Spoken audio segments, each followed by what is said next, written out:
So it's a warm welcome back to Mothlike TV. Thanks for tuning in. You've joined us here for the second session of this race to 7 9-ball match between myself, Mike Holt and Ken Lautner.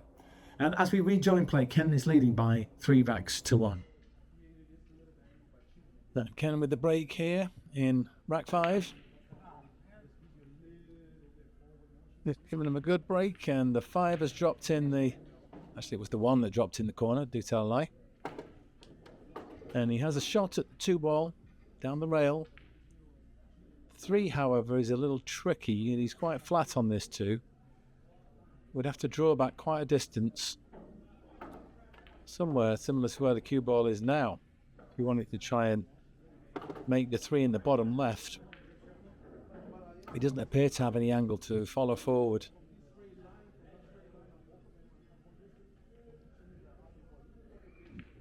So I'll be interested to see what he comes up with here. I don't think there's any chance of playing a combination 3 onto the 5. Let's see if he's trying the... Is he trying the deep draw shot?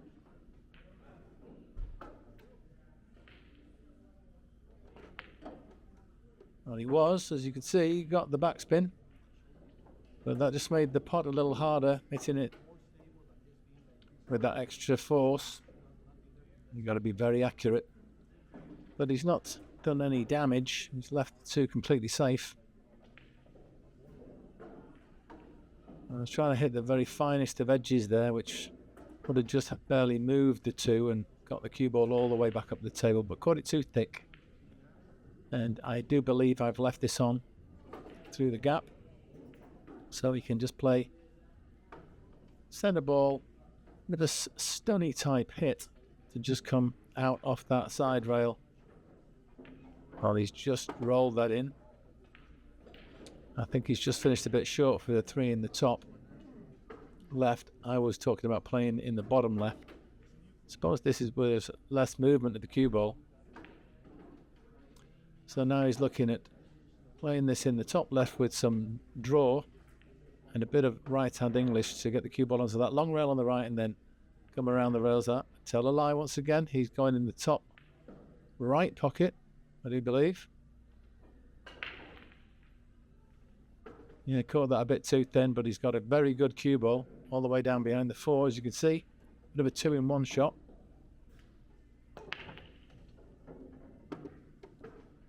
Yeah, they were both tricky, whether he played in the top left or the top right.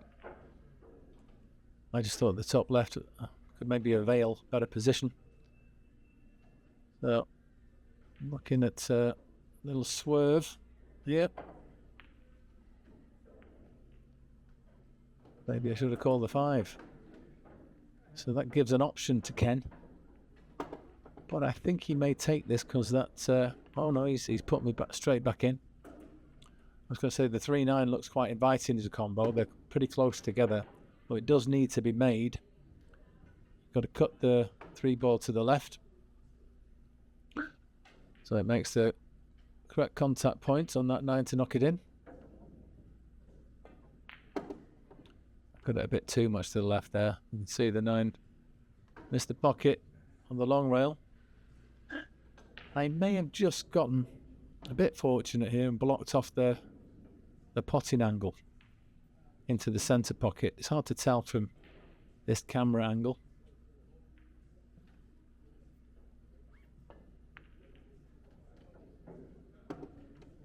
If you can't make it in the side, you may be able to make it in the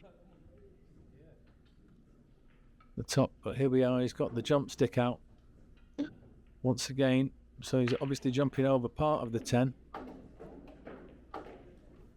If you were playing the jump, I think you may be better off going for the corner pocket. It's got a bigger opening, it's a bit more inviting.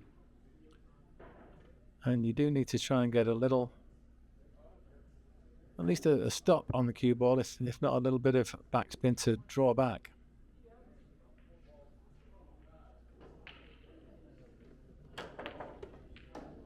Did a good hit. Well, unfortunately, I was unable to direct it pocket bound. He needed to catch it slightly on the right, so I think he once again the cue ball went slightly to the left of where he was aiming on the jump shot, so similar to the 9 ball he tried earlier. I think you may want to focus on making sure he's got the center line of the cue ball. It's very, very easy to put a fraction left or right, and that of course will cause the cue ball to swerve as soon as it hits the bed of the table.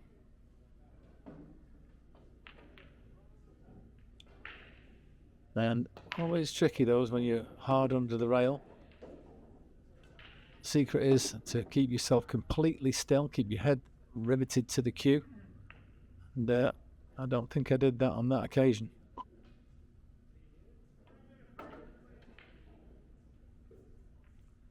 So a straightforward 3, and he's playing that with a lot of English to himself a more favourable angle on the 4. He's not got a lot to do to stay on the 6,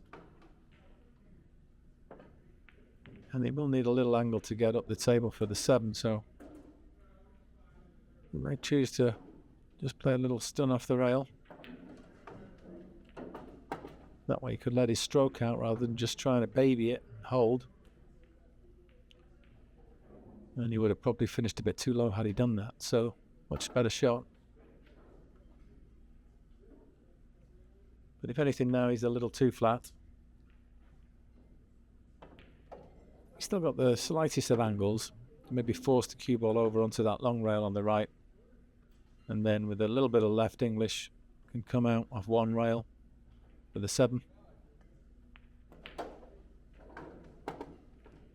Just like that. Slightly overhit. He's going to finish close to the rail. But if he can cut this in and play it smoothly, he'll come off 2 rails and he should get below the 9 and have a nice shot on the 8 ball.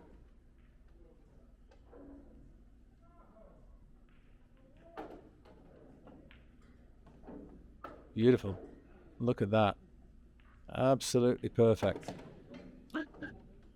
If you're going to pick holes, you say it was a little bit thin on this 8, a bit steep, so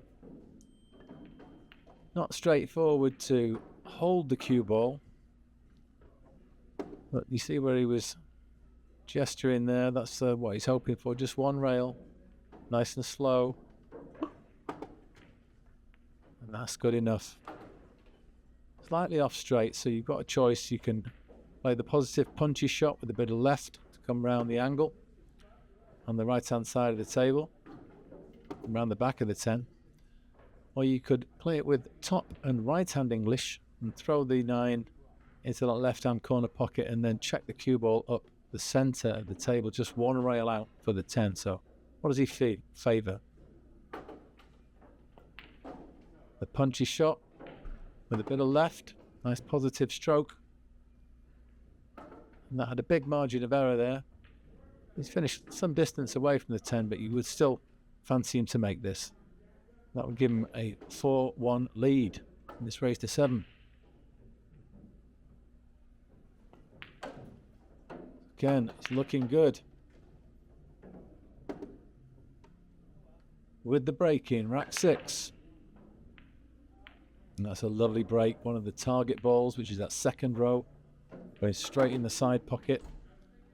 He had some wonderful action on the cue ball, so that just bounced back a little and then arrested its movement right in the centre of the table, which is just where you want it. A little bit unfortunate that the one's gone so close to the rail, but it's still cuttable. If you want to attack, that is. Plenty of options to play safe.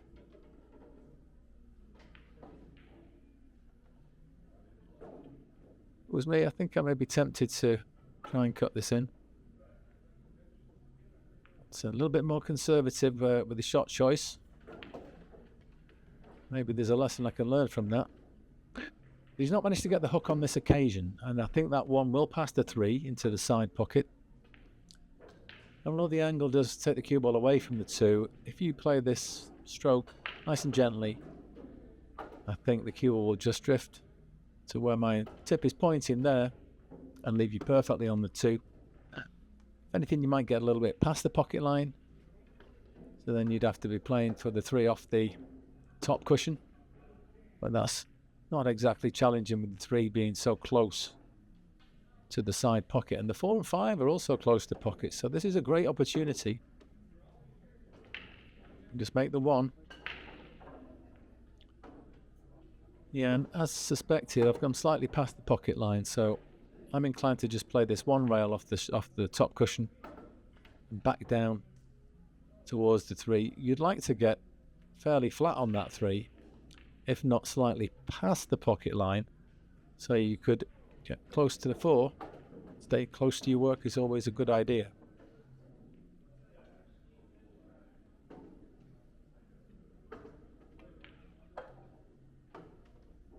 And I think I'm past the pocket line, am I? I am indeed. So just checking now exactly where I'd like to be on the 4. And basically just somewhere above the pocket line there, so that I could play 1 rail out for the 5.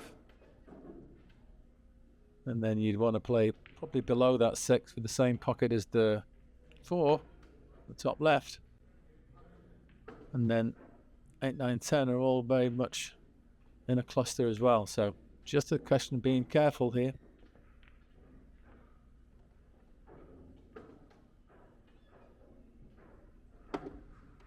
I'm going below centre, a little bit of a slow draw. And what is that? That is, I'm afraid, a dreadful shot. Such a lovely opportunity, and obviously I decided that I wanted to draw off that short rail. I don't know why. There's no need for that at all. Whenever you're drawing, it's always easy to under or overestimate how much reaction that you're going to get. That was a classic case of making something complicated that really wasn't. There is a chance, however, to play the bank. Not necessarily all over for this visit to the table.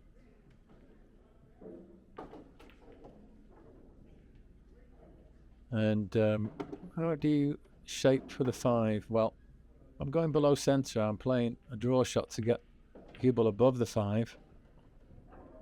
Okay, so I've managed to rescue the situation somewhat. I've now got to put this 5 in the bottom corner. Play 1 rail out for that 6. So I've got to follow forward. The natural line for the cue ball does end up somewhere near the middle of the table, which would be fine on that 6. So you just got to make sure this pot. I put everything into this. And the recovery is not complete until this is down and I've got shape on the 6.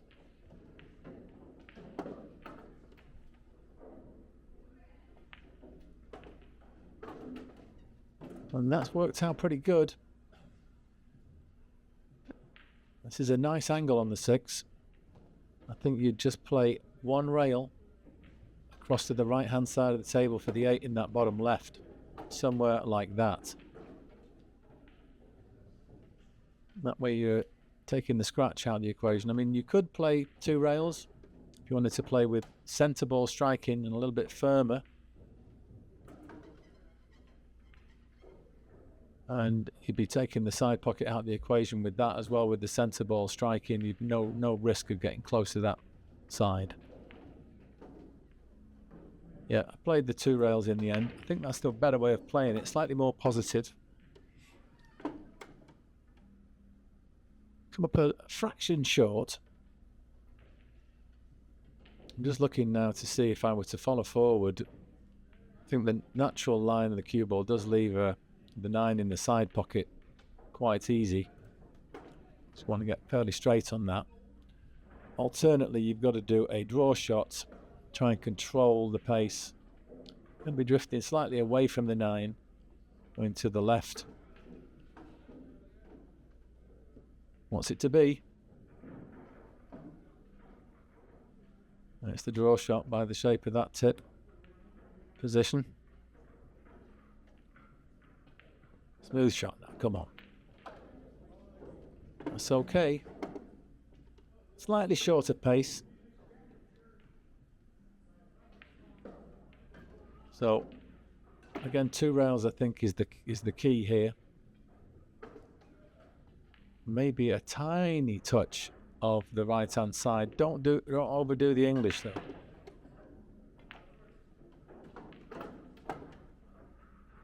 Well, it's finished awkward. I'm on the 50-yard line. And I did have the English on and didn't quite have the pace to get over to the right. I probably was playing to stay on the left of the table there, so this is the toughie. It's for the rack and the run out.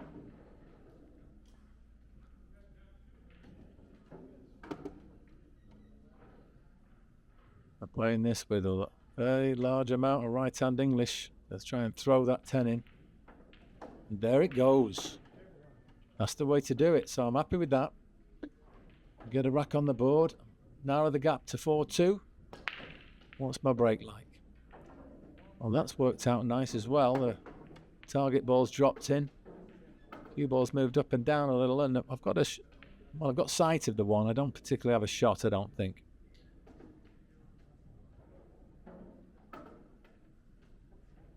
Wanted to try and move this rack out the way. And it's just going to lift the one up for me, and I should be able to do that, no problem. Yeah, there's no chance of playing a 1 onto the 2 combo, I don't think. The 8's partially blocking the pocket. Let's see, does it fit between?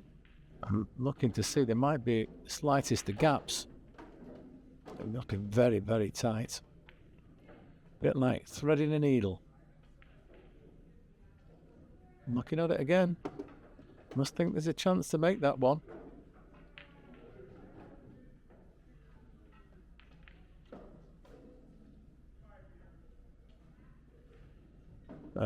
Not sure.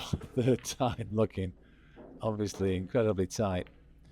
I mean, are there other options? I mean, you could just play a very slow stun shot. Try and get that one to miss the 2 and hook behind the 10. I mean, it's not challenging to hit. Oh, I played the 8 as a combo. That was not a bad shot. Yeah, that's opened things up considerably. I can now cut this one in and avoid the contact on the 2. Play with a bit of right-hand English.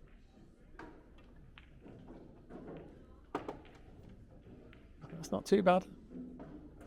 Works out okay. I think you play this round 2 rails for the 3 in the same pocket. Just having a good look at that too, see where the potting angle is. And then I'd say a little touch of left. Not an awful lot, but the touch. You want to try and get the cue ball somewhere near the middle of the table, above that 3. Not too hard. Oh no. Too much English. Lost the cue ball there. Collided with the 3. Did not want to do that. It was much too much English on it. Kind of threw it around that angle. Had less, it would have been higher up the table, I think. Possibly even no English at all. But maybe I can squeeze it in past the 9. Yeah, it looks like it'll go. It doesn't have the whole pocket available, but if you can miss the 9 barely, it should drop in off that right-hand jaw. And if you just play a nice gentle roll, you'll have a shot at the 4. That's in. So now the tricky part, what do you do here? Play the 6-9 combo next. And that looks like one option for sure. Otherwise you need to try and get above that 6 and play it in the bottom left corner, which is not easy from here. It's very thin. That's what I'm looking at now. There's the combo. Now you could play with bottom and left. Try and cut the 4 in and come across that way, or top and right, and send the cue ball around the table.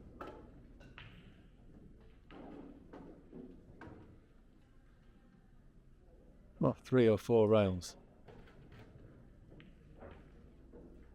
Let's soon see. I can't quite tell if I'm going left or right on the cue ball. Looks like I may be going right.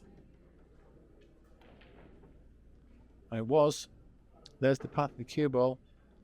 But overcut the 4. I wouldn't have minded having a go at that combo from there, but there you go. Slightly inaccurate. And I've gotten away with it. Don't think he can try and cut this in. Yep, but try and be very precise and hide the cue ball behind the 9. Quite a delicate little shot. So he's playing the bank here. He could still be playing a safe whilst calling that bank. Maybe trying to use the 7 as a covering ball. Oh, clever. Came from behind. But ended up catching not enough of it to drive it all the way down the table, and that's a bit of an unfortunate bump off the side pocket. So I can now play this 4 and once again play shape for the combo. Just looking at where I want to get the cue ball.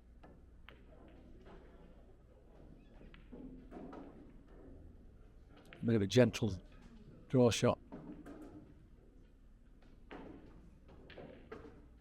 Just trying to hold that cue ball.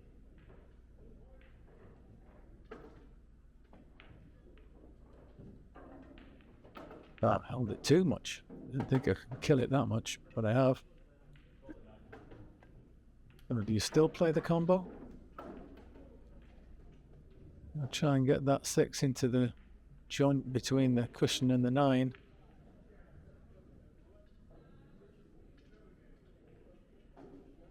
Fairly gentle. Yeah, I didn't quite get it right. So I've dressed up the 6. There's a chance for Ken now to make it 5-2.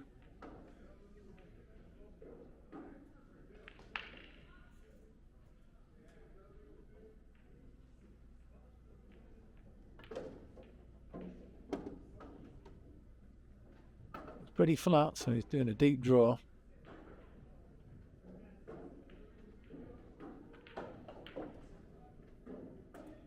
Unfortunately, put it in the left-hand side of the pocket. That made the shot off straight, so he just ended up drawing away from the 7. So he's got a tough one on here. But if he makes this, you've got to put him favourite.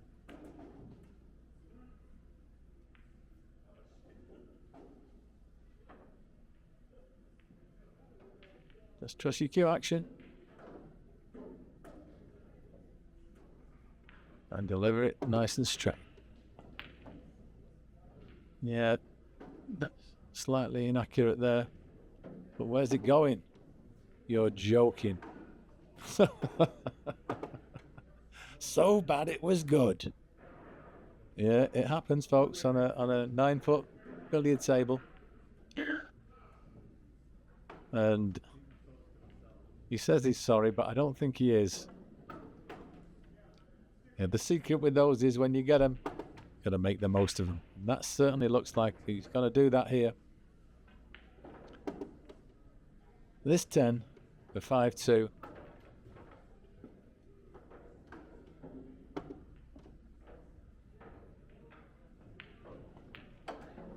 Well done, Ken. Just 2 more needed for victory. I need to get a wiggle on here. Let's see his break here in rack 8. Very nice once again. Gets one of the target balls in the side pocket. Lost the cue ball a bit though that time. But it's the one that's finished up in the middle of the table.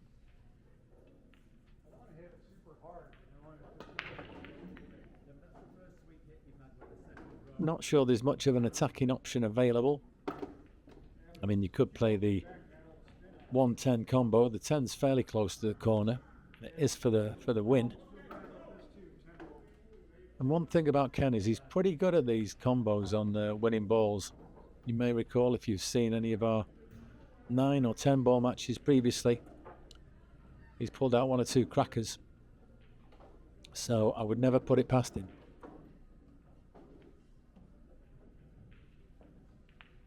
Yep, certainly went for it there. But that's not too bad. No real damage done. Not left a pot on the 1. In fact, I can only hit the left-hand edge of it, so I'm now looking to see where the path is to try and get safe here. Go super thin, I can maybe get it off those 3 rails at the top of the table. 1, 2, I've caught the 3.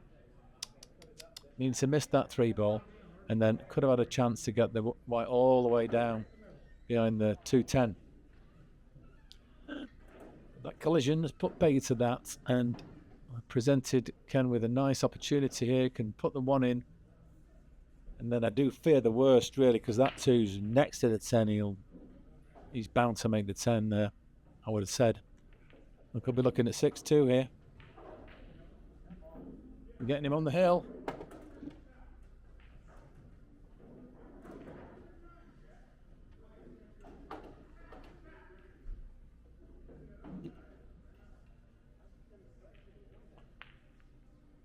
And what we've seen is a bit of the commentator's curse there. I jinxed him by saying how good he was at combos on the volleyball. So he's missed it. He's put the 2 in. So the option is to me, because he's made an unintentional ball, an uncalled pot. But there's a chance for this 3. I don't know if I'd want to put him back in here. I think it's makeable in the top left. He'd play with a little tiny trace of right. Come round off 2 rails. Try and miss the 6. Shape on that 4. Can't quite tell if the 5 passes the 8 at this in the corner. It looks like it may do. And one thing I know is it's tight either way.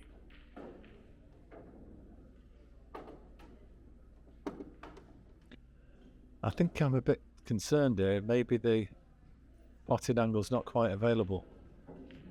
You'd have to play with a lot of right-hand English and try and swerve it.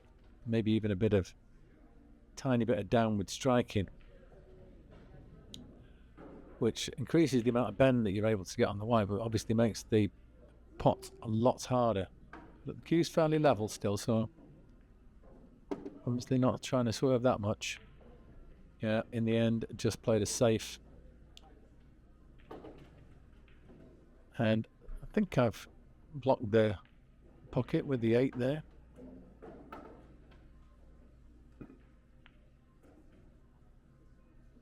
Have a chance to play a 3-8 combo if you wanted, or it's just push the 3 in the gap between the 8 and the rail. And it should, if you play it nice and slow. But that's not worked out. Having said that, it's not worked out too bad either. So I think I can play a little masse draw shot here. Very, very close to the 3, but I can just draw back onto the rail. There we go.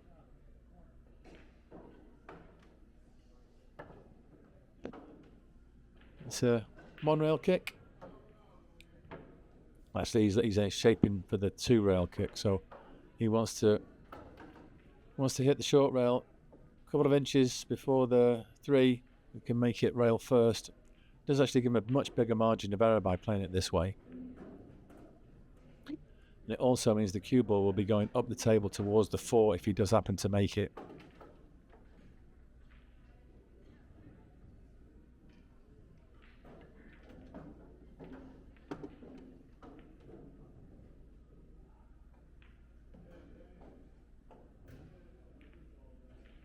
Well, he didn't manage to catch rail first. He went straight into the 3. Yeah, went straight into the top end of the 3 as well. So the scratch was to follow, and I think I can just play another safe here. Lock him up. Question is, behind which ball? Do you try and get the cue ball in the middle of that little cluster, or do you just try and get it touching the 9?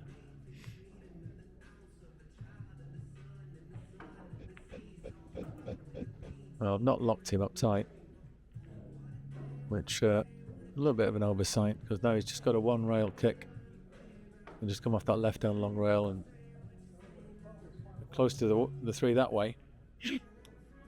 Had I glued him to the 9, I may have cut that option off, and with the 6 where it is, he would have really struggled. But this is what he's looking at now.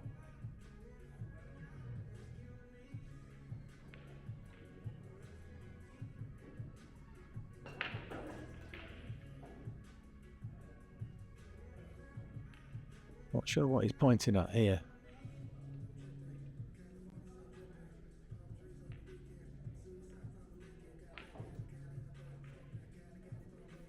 He looks to be trying to hit the 4 ball from here. Well, he's maybe going 2 rails to hit the 3. He was indeed. Very nice shot. Very, very nice.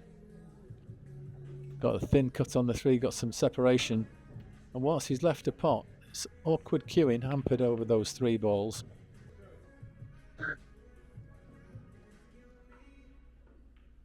I'm probably just trying to roll it in. Oh no, played the cross corner bank. That did avail position on the 4. But just cut it a bit too thin. And we have left a chance here for Ken.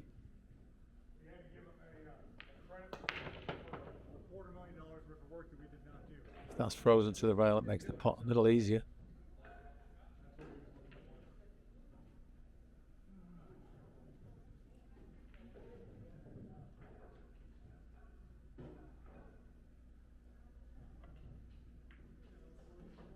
Where's the cue ball going?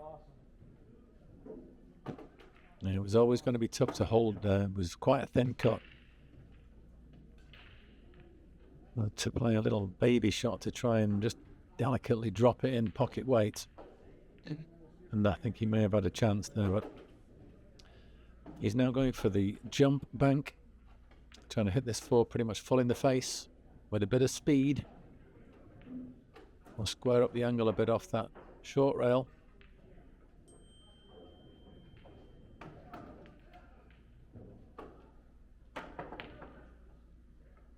Made a good hit, but needed a little bit fuller in the face, or a bit harder even. May have squared up the angle a bit more. I think this is just a super thin cut. Try and get the cue ball all the way down behind the 6-10. Oh, no, between the... So probably trying to get behind the 9-8. But it'll do like that. No hook, but it's still not easy.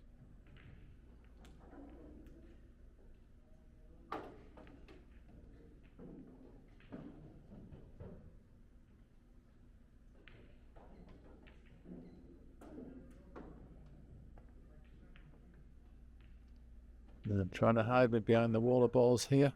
I think he's going to find the gap. Remarkable the number of times that happens. As John Virgo likes to say in snooker commentary, there's always a gap.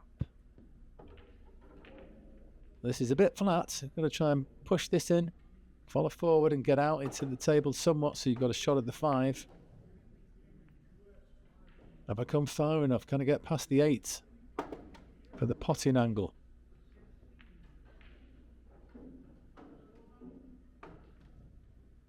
We'll have another look. It's obviously a bit tight.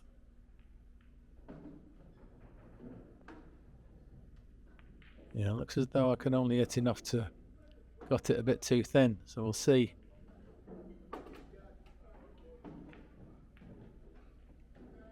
Well, just about played it the right pace to let it fall in off that left-hand jaw.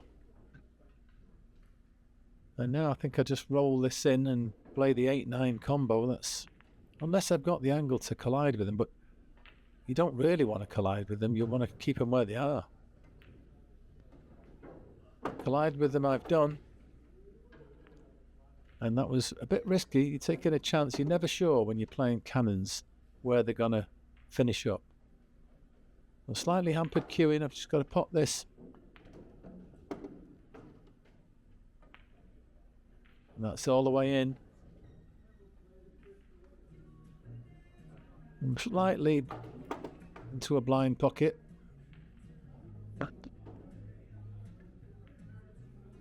Now you could try and just baby this, or you could try and draw it, play off the right hand long rail. I think I'm taking the latter option, which is maybe making it a bit harder than it needs to be, and I've missed the 9. I think I've got a little fortunate in that I've covered the edge of that 9. Yeah, I think one of my takeaways from this session is to keep it simple, stupid. Kiss. got to be an acronym I think about, because there's been one or two occasions when I've complicated it more than I needed to. So Ken with the jump stick here, just trying to jump over the edge of the 10 and make this 9.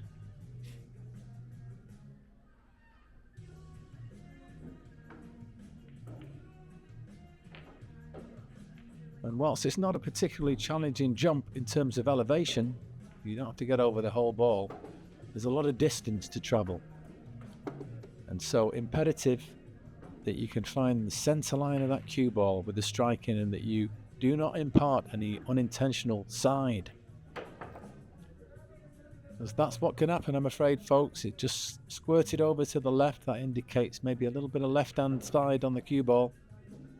So I was quite fortunate there to leave him hooked, considering it was a relatively simple 9 that I missed, and it should have been all over, but I've been presented with another opportunity now. So just follow forward, go off one rail, and approach the 10 on the potting line. I just caught the bump a little bit, made this thinner than it needed to be, but still straightforward. You just got to bear down. I should be looking at closing the gap to only 2 racks. And so, by potting that 10 ball, I've shared this mini session, 2 racks each, and I put the match score at 5-3. So please tune back into Mothlike TV real soon for the final and concluding part of this match. And if you do like this video, please smash that like and share with your billiard loving friends. And if you haven't already, please do consider subscribing, because it really does help the channel. See you all again soon.